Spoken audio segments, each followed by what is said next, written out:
Welcome to Trifecta Collective, Finding the Root, where we dive deep into understanding and addressing root causes of chronic health issues so you can help and find healing inside and out, now and forever. Hello, and welcome to Trifecta Collective, Finding the Root. I'm Megan Abbott, owner and founder of the holistic health practice Trifecta Collective. Welcome to the podcast. So today's topic, how do you know you're in perimenopause? So I think this is actually going to end up being a series. I'm going to see what I can get through today. However, I do feel like this will probably be a series. And what I really want to start with today, at least, is walking you through what is biologically happening inside of our bodies. And this is as early as our 30s. And I will say I was also in clinically from testing in perimenopause at 29. Now, 29 is way earlier than you should be in perimenopause, and I was able to reverse myself out of it. And this year, with all of the stress of my fiance Jonathan's cancer diagnosis and treatment and all of the things, I've also had some hormonal shifts going on that I've shared in previous episodes. And, I am very aware of how perimenopause can feel. I have felt a lot of it, including the hot flashes and the night sweats and the cognitive decline and the body aches and weight redistribution and all of those things. I experienced all of those. So I get it. I know I'm younger than being in full-blown perimenopause, and I have been in full-blown perimenopause, and I even saw glimpses of it come back this year. And once again, just some slow, steady shifts out of the periods of chronic stress have made a big difference when it comes to my hormones and rebalancing those and getting those into a more optimal level and coming out of a lot of those symptomatic issues that I know we can all experience. And once again, I think it's very confusing of no one teaches us what is perimenopause, what is going on in our body, at what age does this start going on in our body? Why can this feel like such a slap in the face literally overnight for so many women? And what do we do to make this period of time that we are all going to go through not a nightmare? And how can we support our bodies? So today, once again, I want to start with what is biologically, like what does the science tell us is going on in our bodies? What symptoms may we start to notice and or experience? And how can we tell if we are starting some of these transitionary phases going on? Because I feel like one of the biggest comments that I get doing the free consults that we offer is, I have all of these laundry list of symptoms and all of these issues going on. And on top of that, I also think I'm in perimenopause, but I don't really know. And then I also want to get into testing. I want to talk about hormone testing. I want to talk about pros, cons of various types of testing options and get into all of that. So we'll see how much I can get through today and where a natural stopping point might be.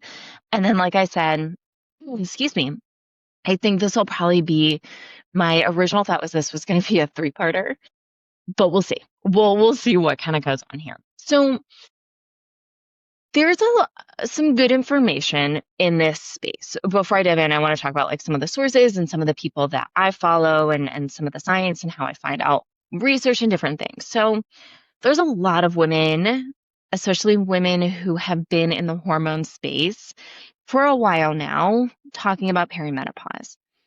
And I think some of them do a really good job. And I think some of them are also just trying to sell you supplements. So I think it's really important that we recognize that. And that's not to say we don't use supplements in our practice, because we do.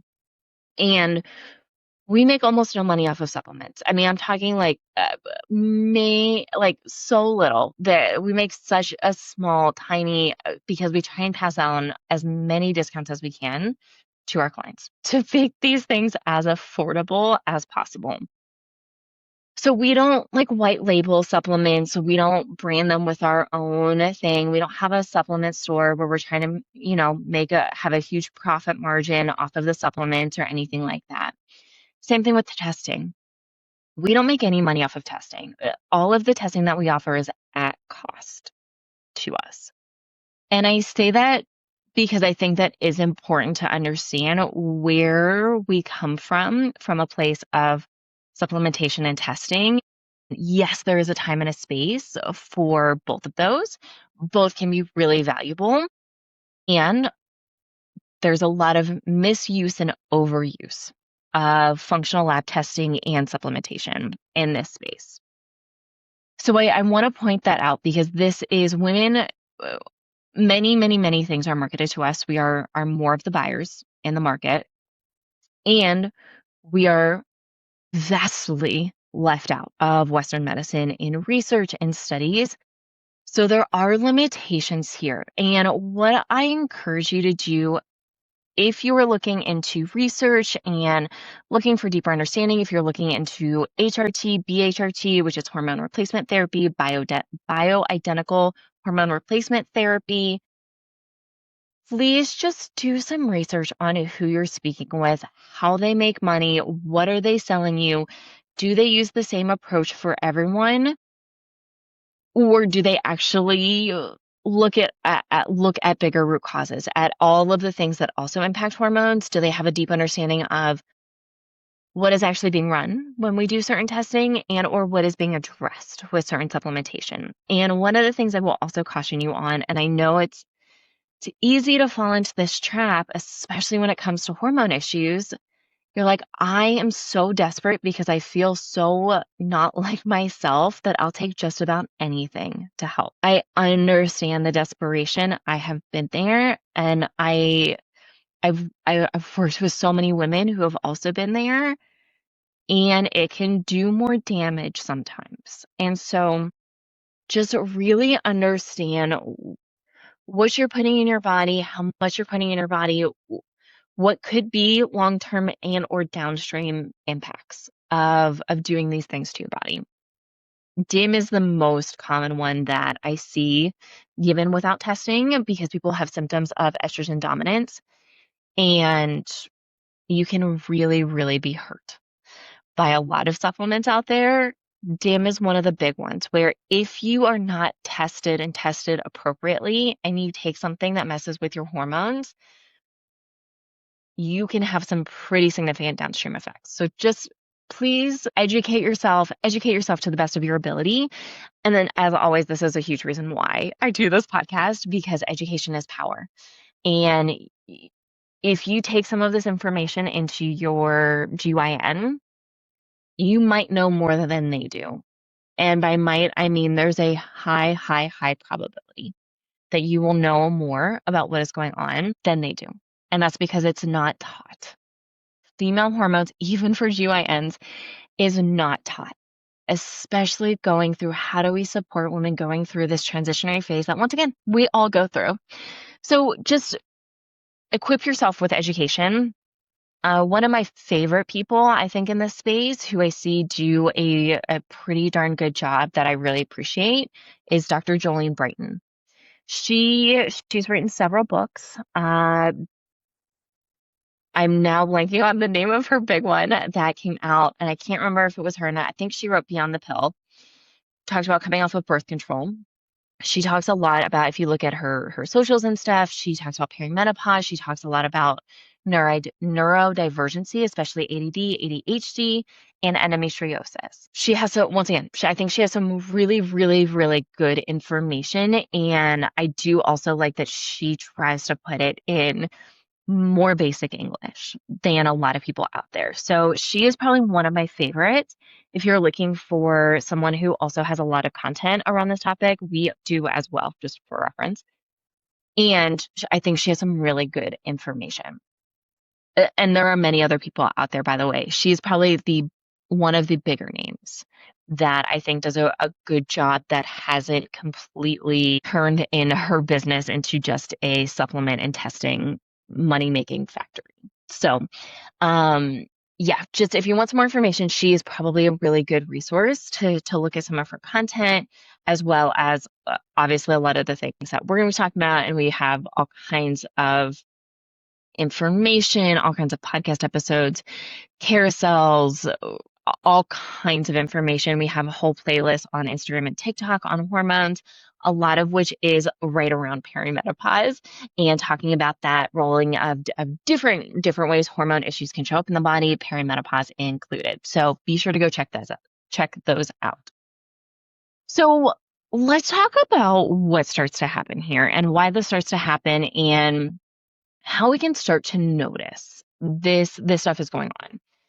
So in theory, oh, this transition can happen as early as your mid 30s. Now, I also know once again from personal experience, it can happen before that. I mean, I've seen plenty of women who are younger than 35 who, when we ran hormone testing, I mean, they're in perimenopausal ranges, all of their hormones. So you can be in these ranges, and this is something that is going to happen.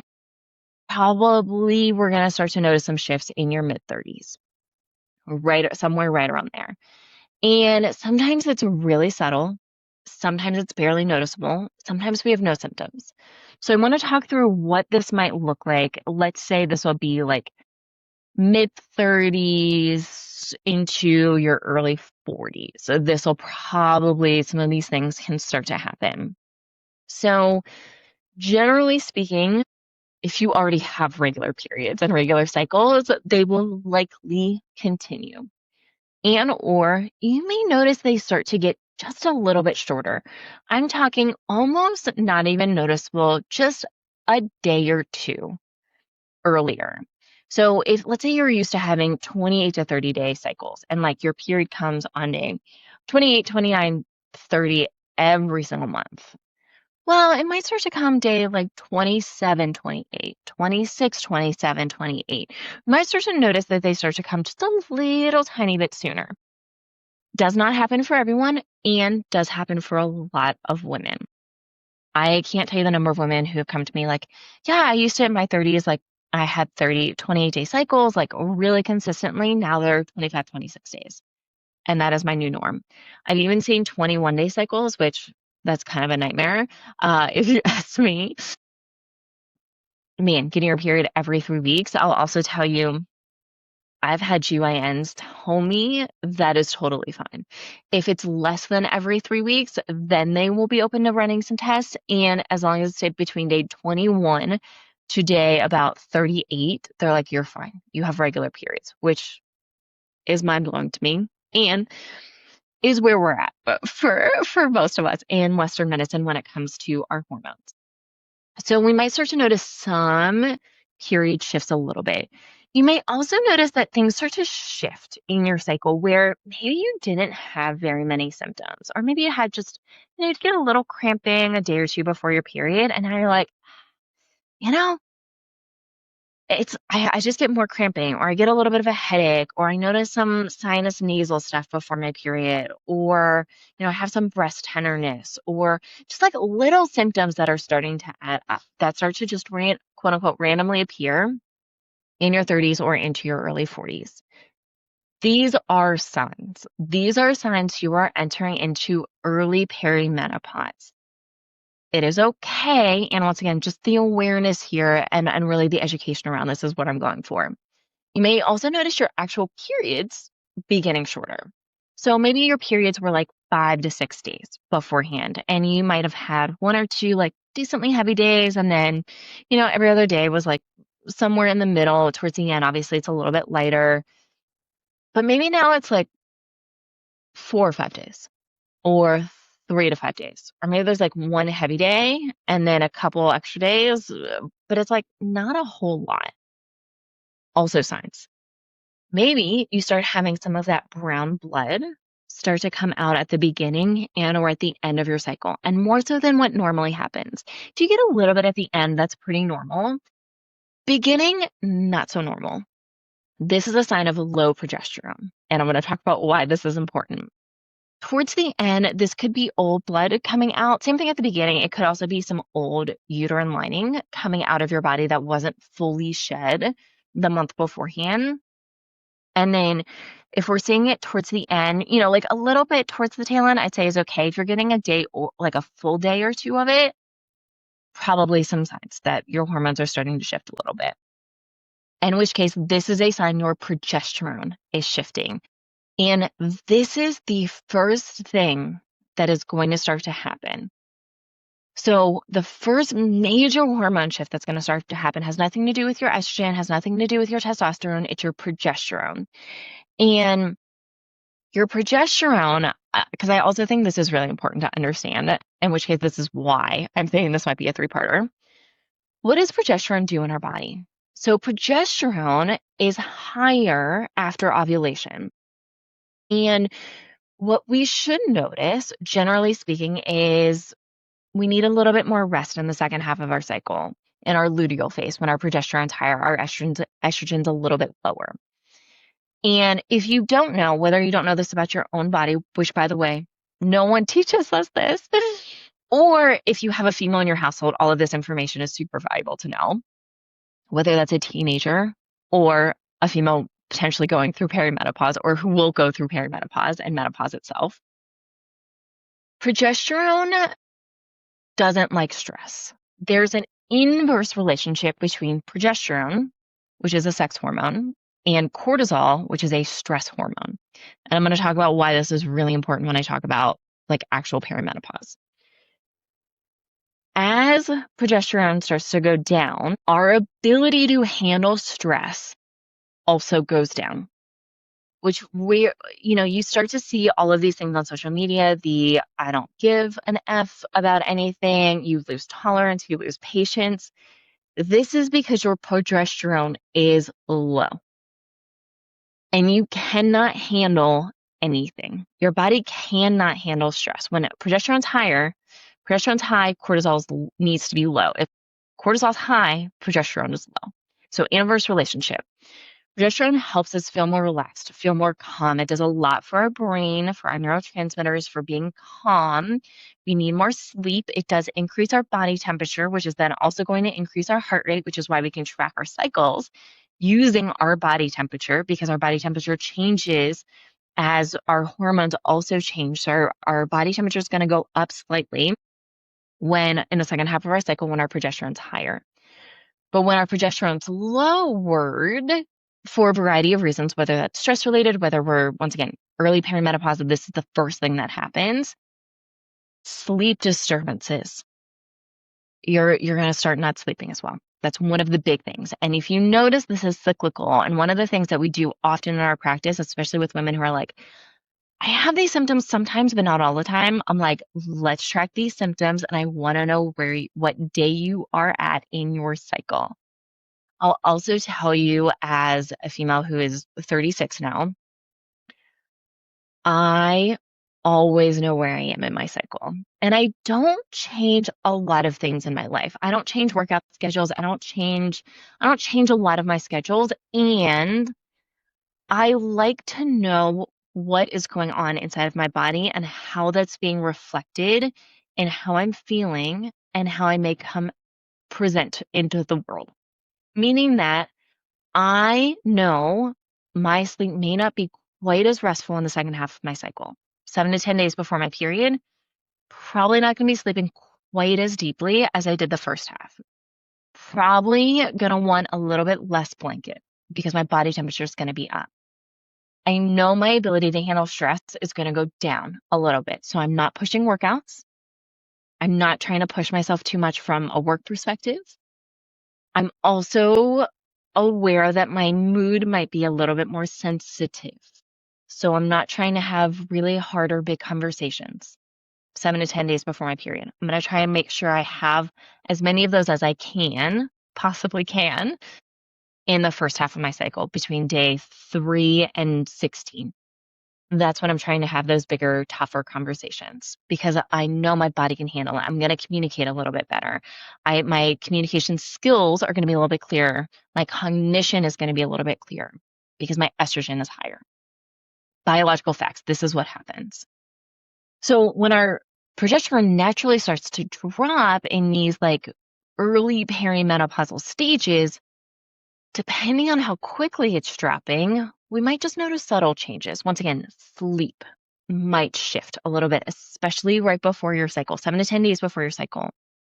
This is where the histamine stuff can really come into play. Histamine and estrogen have a negative feedback loop, meaning that when estrogen is higher, and the key here is higher from either it is actually truly higher for whatever reason, meaning our body's producing extra and or we're not clearing out our estrogen as we should be. By the way, our liver plays a big role in this. Another reason we're obsessed with the liver. And or if your progesterone is dropping, your body is going to perceive that as an increase in estrogen. It is not a real spike in estrogen. It is a perceived spike in estrogen because your progesterone is dropping. And so we may have symptoms of quote unquote estrogen dominance. The breast tenderness is a big one.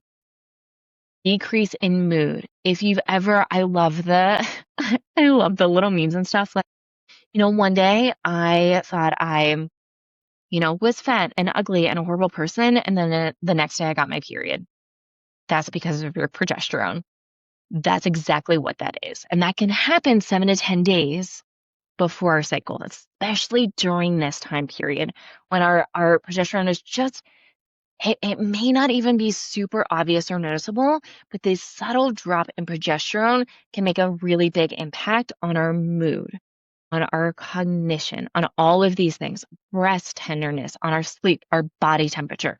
So it's any of these little shifts or changes, it's important to understand this is what is happening. Another thing, I have a whole list. Another thing that may happen is many people know when they ovulate. Some really common signs and symptoms. You feel really good. I mean, just like energized and good and clear and focused. Your sex drive might be super high. You might feel just, really good and outgoing, very social, all good things. You might notice from like a physical standpoint, there's a change in our mucus that'll happen when we ovulate. You might get that, not to be too graphic, but I think almost all women will know what I'm talking about. That clear kind of jelly kind of mucus, that's a clear sign that we're ovulating. Now, for some women, it's not this like high and mighty quality time. Oftentimes, we do have some sort of hormonal imbalance going on. If that is the case, not always, and sometimes we do. Sometimes we can feel the ovulation and it can be painful, especially if we have underlying hormone imbalances going on. So you may notice shifts in that. Maybe you don't get the mucus. Maybe you don't feel quite as good. Maybe you don't feel quite as energized. Maybe you feel the increase in sex drive, but you don't feel any of the other things.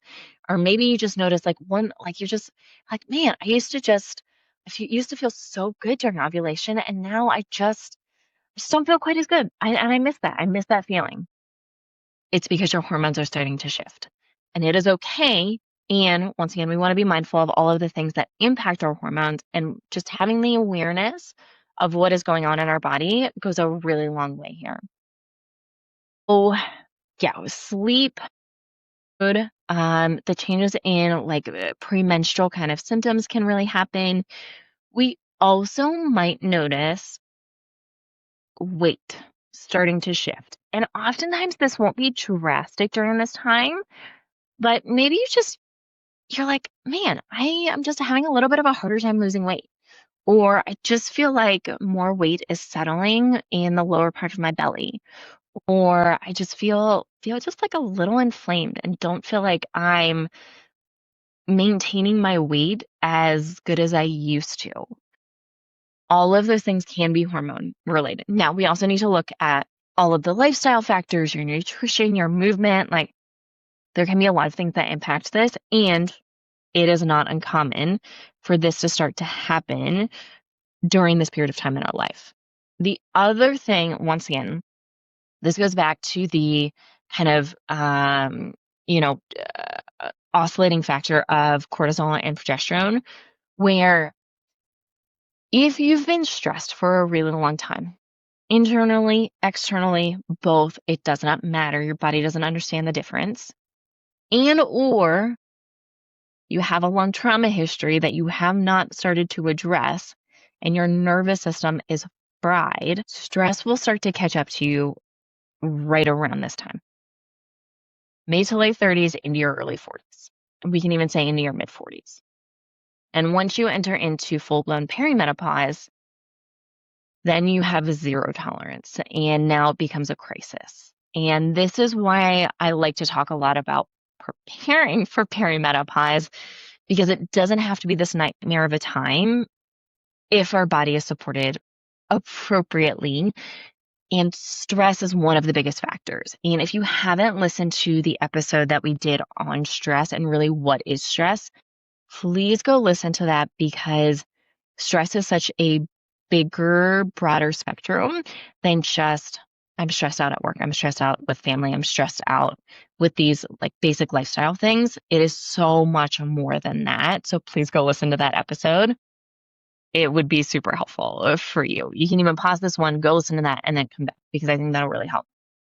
So you might just start to notice some of these classic cortisol dysregulation kind of symptoms. Usually most people will either respond more to the low cortisol or the high cortisol symptoms. However, lower high cortisol is not a real thing. It's cortisol dysregulation, meaning our cycle of cortisol that is naturally supposed to shift throughout the day starts to change and is not in optimal levels. And so you might feel really tired and wired. It might start to take you longer to fall asleep. You might start to notice you're waking up pretty consistently at 3 a.m. and not being able to fall back asleep. Once again, the weight changes. Puffy face, round, puffy moon face, lower belly pooch will not go away no matter what you do. These can all be signs of cortisol dysregulation issues, and these can be exacerbated as early perimenopause for many, many women. So these are the big things that happen in early perimenopause. These are some early signs and symptoms of how our body will start to shift and what this is going to start to kind of look like and go through. Now, everyone is different. Every body is different. There's a lot of factors that go into this as far as what's going to trigger this to happen earlier in your body. I will say, if you get a hysterectomy, a full hysterectomy, meaning also get your ovaries out so you're no longer bleeding or anything like that, this will send you into perimenopause earlier as well, which most physicians also don't warn you about, because I've seen so many cases of women being like, I had a full hysterectomy a year ago, and all of a sudden, all of these things are happening. It's like, yeah, because you're in perimenopause. And it triggered, the full hysterectomy triggered this. And once again, if you need that full hysterectomy, like, go for it. That is your body, your choice, your decision. And education goes a really long way here. And just knowledge is power. And we want to have this information. So as we start to go into more of, let's say, more fuller blown perimenopause, this is going to be like starting in once again, like the timing of this varies so much person to person. I mean, I've seen women in their 50s who are like, I feel fine. I still have cycles every 28 days and I feel great. And that is amazing. Let's do some testing if you're not feeling like totally right. And let's look at some other things that can also impact this. So we also see women not having to suffer at all well into their 50s and 60s. And this transition just, naturally happens and their cycles will eventually go away, but they don't really feel any of the major side effects. And that's because their body's more prepared going into these phases and their body's in a little bit of a better position. And I'll tell you that stress, once again, big picture stress plays the biggest role into this. So as we start to go into more full-blown perimenopause, our progesterone is continuously starting and continuing to drop. So really, we will start to see cycles. Our menstrual cycles start to shift all over the place. Ovulation Who knows? Are we even ovulating? When are we ovulating? Is it happening on day 7 now? Is it happening on day 21? Is it happening when it's supposed to? Who knows? So very, very non-predictable. And we will see this consistent drop in progesterone.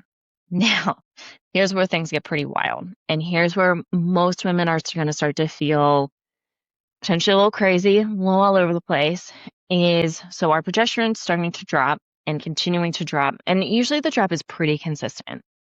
So we're just going to notice like some of those symptoms starts to get worse and worse. Here's the real kicker though. When our estrogen doesn't act as pretty as our progesterone, is that it doesn't just slowly start to decline. It starts to go on a massive roller coaster. And this is why you can feel literally all over the place. And this is where testing can become complicated. And I want to talk about testing here. And I know I'm already about 30 minutes into this recording, so I'll probably get through this section and that'll probably be it if I had to guess. Maybe I don't even know if we'll get into testing today. We'll see. So things start to get real wonky. And it's like a giant roller coaster, sometimes on a day-to-day basis with these estrogen levels. So during this period of time, more obvious changes in our menstrual cycle, potentially more obvious symptoms, PMS, like, the mood swings, the breast tenderness, cramping, sleep issues, once again, especially in the second half of our cycle. However, this can now translate to essentially the entirety of our cycle. Fatigue, low energy, lack of motivation, all of these things. Estrogen plays a big role in all of those. We may also see the cognitive things, the brain fog, the trouble concentrating. I'll tell you, and I have mixed feelings about this. A lot of women in their 40s get diagnosed with ADD and ADHD. And I do think in some cases there has been a misdiagnosis. And I think for many, potentially even more cases, it's your estrogen that's playing a role in this. And once again, I do really like Jolene Brighton's information take, like all of the resources she shares around ADD, ADHD, and estrogen levels, and going into perimenopause and what this really looks like and can feel like. And it can really, if you already have some neurodivergency, if you are already neurodivergent, it's going to exacerbate those. If you have not identified or been diagnosed as neurodivergent, you can become into that category and you can test positive. Doing the testing with a physician, you can test and you can be on the ADD, ADHD spectrum for sure. And it's an estrogen thing. And so the question is, what is the best option for you? Is it medication, things like that are commonly prescribed for ADD and ADHD? Maybe, maybe not. Once again, personal decision, know the impacts here because there are some real impacts, especially taking any medications, particularly this kind of medication in your 40s can have some negative consequences that I've seen too many cases of women coming to me where they view it as positive things like lowered appetite that help them lose weight. Once again, this is hormonal. These are things that are can be hormonally driven, and they're prescribed these medications, and now they have no appetite. Now they're eating 800 calories a day. And maybe they are losing some weight temporarily, and it's helping with some of their cognitive issues. And long term, I'll tell you, for a lot of these women, we see some very negative consequences. And I'm going to talk about, from a physical standpoint, some of the other roles that hormones play in our body. I don't think it's going to be this episode, but I think this is also important to understand because symptom managing with certain medications, while it can symptom manage and help us manage and get through, once again, we also need to understand long-term consequences where maybe ADD or ADHD medication wasn't the best option. Maybe you just need a little estrogen, and just boosting your estrogen a little bit through natural things and or through something like an HRT, BHRT, maybe that would have been more beneficial, because once again, estrogen impacts our body systemically, and having lowered estrogen. So I want to talk about that. So once again, education, knowledge is power. Let's make sure you get the education. So our cognition can really start to decline. We can feel like a lot of fuzziness, like recall issues, memory issues. I have heard from so many, incredibly, incredibly smart women just feel like, I felt like I used to be a smart person and now I feel like a dumb person. I can't, I miss names. Words that I know off the top of my head, I'm missing. And I feel bad at my job. I feel bad at my life because my memory is just not the same. My brain's not the same. And this is because of estrogen. This is the cycle of estrogen being a total roller coaster during this time period. We may also start to see some real and more significant body recomposition. Once again, that lower belly fat can play a really big role here, and that is one of the most common symptoms. And here's the thing we need to understand is our muscle mass as women, our muscle mass and our bone density start to drop at age 30.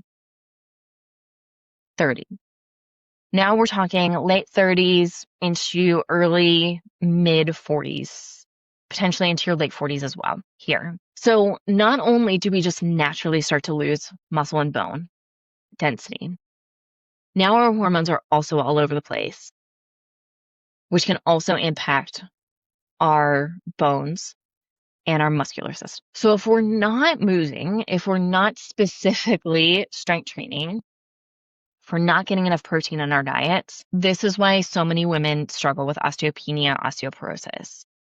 It's a combination of lifestyle factors for sure, and hormones also play a big role here. And so, is it just an age thing? It's like, yes, there are changes as we age. Our bodies do physically change, especially as women. Our bodies physically change, and there is a lot we can do. And once again, if we have the education, if we have the knowledge, there's so much that we can do to help and support our bodies so these things aren't actually a problem. Also tell you, I've reversed osteopenia and osteoporosis in so many women just as a personal trainer. And I'm talking women in their 70s and 80s, let alone younger. I'll tell you the two biggest things that we did is one, focus on increasing protein and prioritizing protein from a nutritional standpoint. And number two, strength training.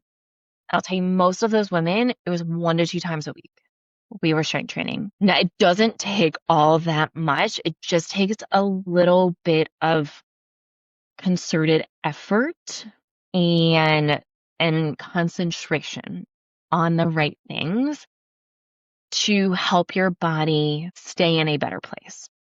So those are real things. Those are really important things. And we will naturally start to see these shifts. We can also see shifts in your hair thinning, hair changes. We may, graying. Some of that's hereditary, some of that's nutrient based. I also want to talk about the stress factor into this as well, and the thyroid, because I'm now seeing a new trend as well, especially in the functional health space, which I don't love. So we might see changes in hair. We also might see changes in your skin. The crepey skin, the skin thinning, more wrinkles, drier skin, all of those things, which is where the whole collagen craze has really come into play here. Estrogen is playing a big role in this. And so it's like, could collagen help? Yes. And do we have our other foundations and other basics in place first? Or are we just trying to band-aid with expensive collagen supplements? I am neither pro nor con when it comes to collagen. I think it just depends on the person. And if we haven't done the foundations and some of the basics yet, that's always where I'm going to start, because I know those make such a big difference. So we might see all of these things start to happen. And once again, estrogen is going all over the place here. So with all of these hormonal shifts going on, this is also a stressor. And, I like to talk about the stress bucket. I like to talk about our bucket being full, overflowing, and how can we take things out of our bucket so we have more capacity to handle stress. This is the critical time in our lives as women where we need to take everything out of our bucket that we absolutely possibly can. So we need to look at our gut. We need to look at our nutrition. We need to look at movement. We need to look at our relationships. We need to look at our relationship to stress. We need to process traumas. We need to process emotions, stored emotions. We need to focus on drainage pathways. We need to support anything we can from a cellular perspective and cellular health. We also become insulin resistant as we go through perimenopause, especially if you were not already watching this. So this is important to understand. Here's another thing that happens as we get older, as women. Our cholesterol should go up. So this whole 200 marker, I would encourage you to do some research if you're interested in this. Do some research on when and how this changed from 300 to 200 in Western medicine. And invitation for you to follow the money trail as to who was behind that. I'm not going to go into it, but if you want to do some research, it's pretty quick and easy research to do. Do a quick Google search. Ask your favorite AI service, just to do a little bit of digging for you, and you'll find some really interesting information. So cholesterol is going to go up here, and I promise I am coming back to the thyroid. And there's a reason I'm going to talk about this. I'm just going to make sure I'm writing this down so I don't forget. Okay, so cholesterol is a carrier unit. Cholesterol is neither good nor bad. The way Western medicine measures cholesterol, HDL-C, LDL-C, and triglycerides, not an accurate measurement of what's going on inside of your blood vessels. Looking at ApoA, ApoB, better. Even better, get an NMR, Nancy, Mary, Roger, NMR lipoprofile done. This will tell you really what's going on inside of your blood vessels and your risk for heart issues. In another episode, I'm also going to talk about the role of estrogen in your cardiovascular health, because I also think this plays a really big role, and I don't think this is talked about a whole lot. So when we look at this, as hormones across the board start to drop, okay, well, they still need to be transported, and now they potentially even need more transportation. There's also a big role of hormones and neurotransmitter production. The other big thing outside of sex hormones that cholesterol carries is neurotransmitters. So our body is going to naturally start to produce more cholesterol as we start to get into potentially our late 30s, definitely into our 40s, definitely into our 50s, because we need increased transportation of these lowered hormones. This 200 marker for women of we should be under 200 for your total cholesterol, which by the way is just add up your HDL-C and your LDL-C. That's how you get your total cholesterol. Not a very accurate way to look at this and decide if something, we need to look at something. Dietary cholesterol also has no impact on actual cholesterol. There is a very, very small portion of the population who is sensitive to saturated fats. The only way to tell this is to run a very specific marker called LP little a. And you'll see like parentheses little a. This will tell you if you have a true genetic predisposition to not being able to break down saturated fats as easily. Those are the only people where we really need to look at saturated fat and really decrease saturated fat intake, because your body doesn't do as good of a job of this. Genetic testing does not tell us this. Your family history does not tell us this. We need to run this one specific marker to get a better understanding. There's a lot more I could say on that, but I'm going to leave it at that. So cholesterol is also produced in our liver. So when we look at the thyroid connection here, so the thyroid is impacted by a lot of things. So if we have nutrient deficiencies, our thyroid will be impacted. If we've got some stuff going on, stress in our brain, and by that I mean a stress response in our brain. We have our hypothalamus pituitary that's connected to our adrenal glands, manage stress. So if their cortisol is a stress hormone. So if our body's overproducing and or underproducing cortisol, that'll have a direct impact on our progesterone. That can also have a direct impact on our thyroid, because the hypothalamus pituitary adrenal axis, HPA axis, we also have our HPT, hypothalamus pituitary thyroid axis. So when our body's going through a lot of stress, which if we have an abundance of stress in our body, and then we add in perimenopausal shifts on top of this, so much stress. Your bucket is overflowing with stress, which is going to further impact your hormones, can push you into early perimenopause, can exacerbate all kinds of symptoms when it comes to perimenopausal issues, and can impact your thyroid. A couple other big things here. So we have our TSH, which is actually produced in our brain. So hypothalamus pituitary, that's where the TSH is being produced. It's not on our actual thyroid. So if our TSH is having an issue, and this is where thyroid patterns really come into play here, and if you want to learn more about that, listen to our thyroid health episode. It's a pretty old episode. It's super good. It's very scientific. Deep dive into the thyroid there. So if our brain is struggling with a lot of stress, that'll impact our TSH specifically. Our T4 is actually produced in our thyroid, but our body can't use that. It has to be converted into T3, which is why we need to test your T3, specifically your free T3. That's what your body's actually using. So our thyroid is going to produce T4, and then about 60% of that T4 is going to be converted into free T3 in our liver. So our liver is busy dealing with all kinds of other things like producing extra cholesterol, trying to regulate your blood sugar, trying to filter out toxins, doing all kinds of dealing with all your alcohol drinking to cope from all of these changes going on, plus all of the stress, plus processing all of your emotions.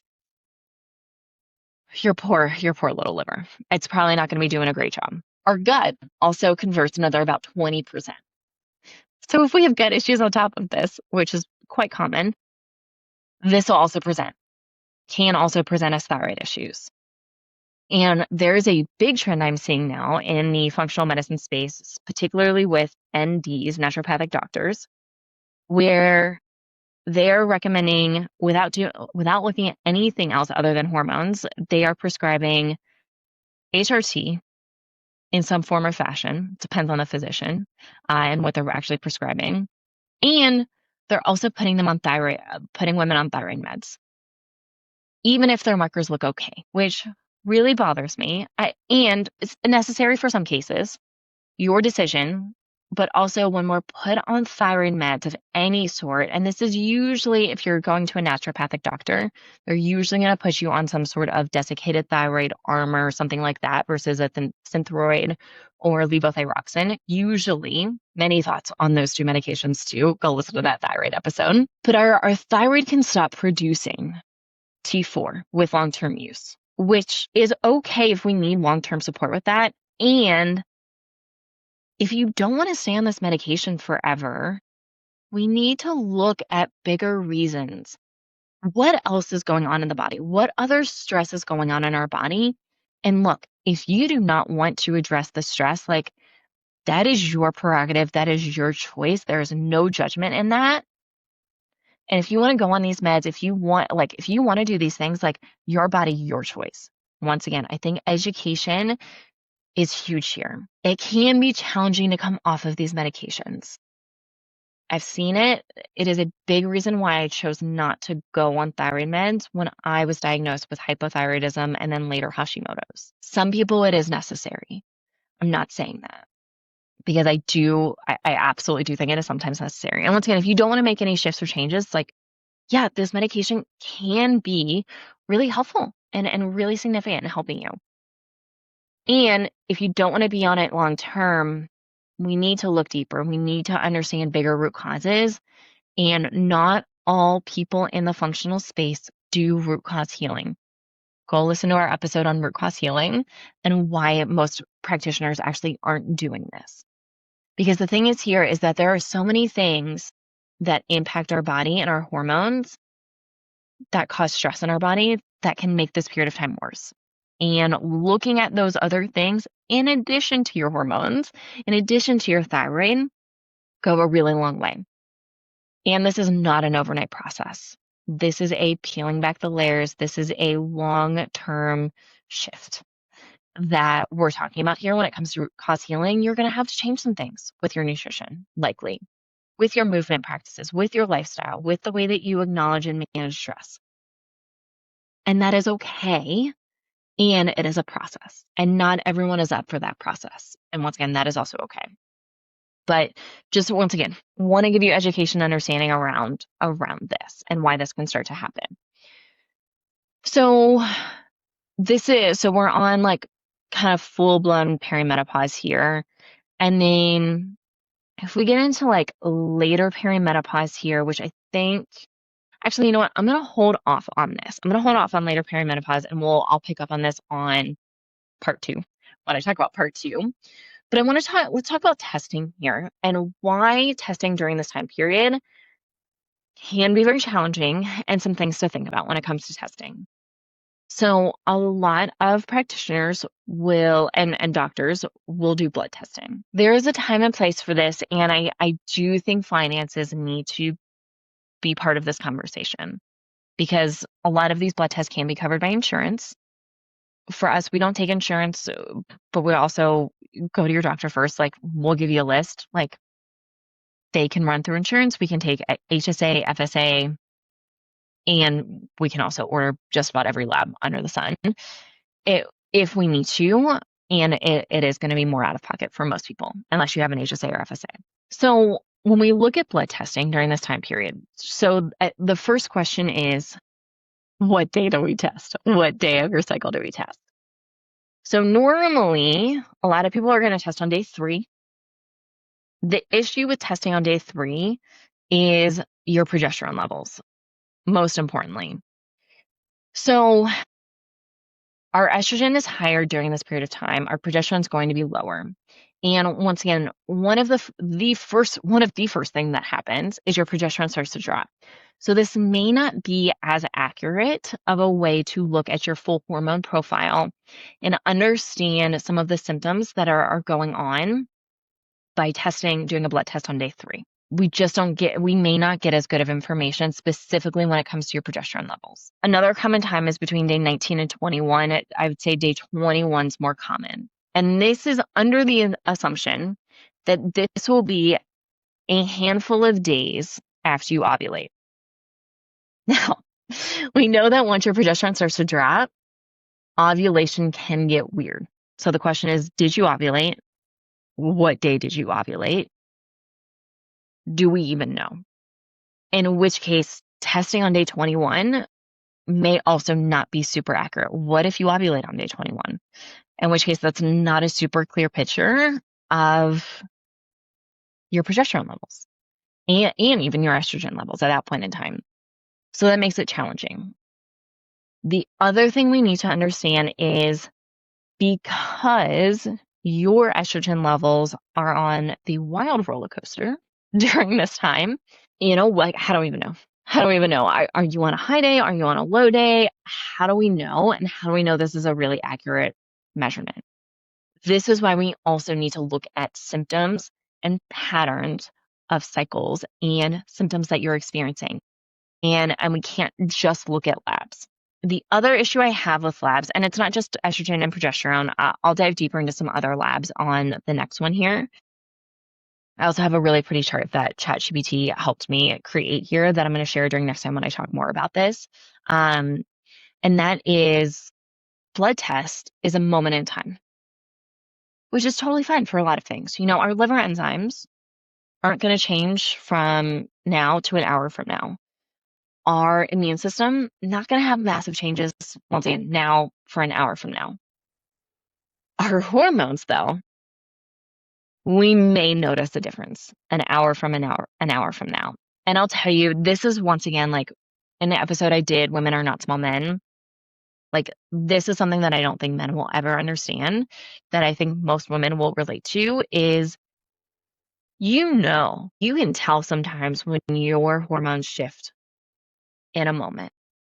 You might be a rage monster one moment, 2 minutes from now, you might be crying on the floor. That is hormones. That is a hormonal shift going on inside of your body. How do we know where you are from a moment from now? Like, is now the best moment to test and to take my blood?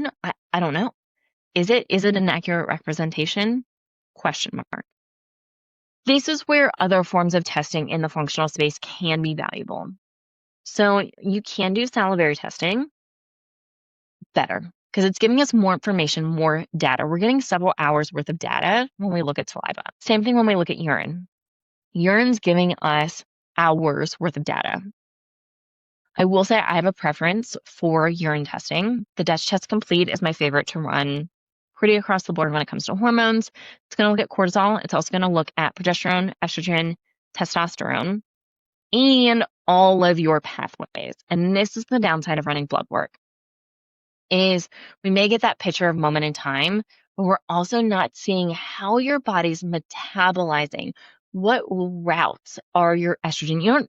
By the way, you just don't have like estrogen, and like estrogen is all of the things.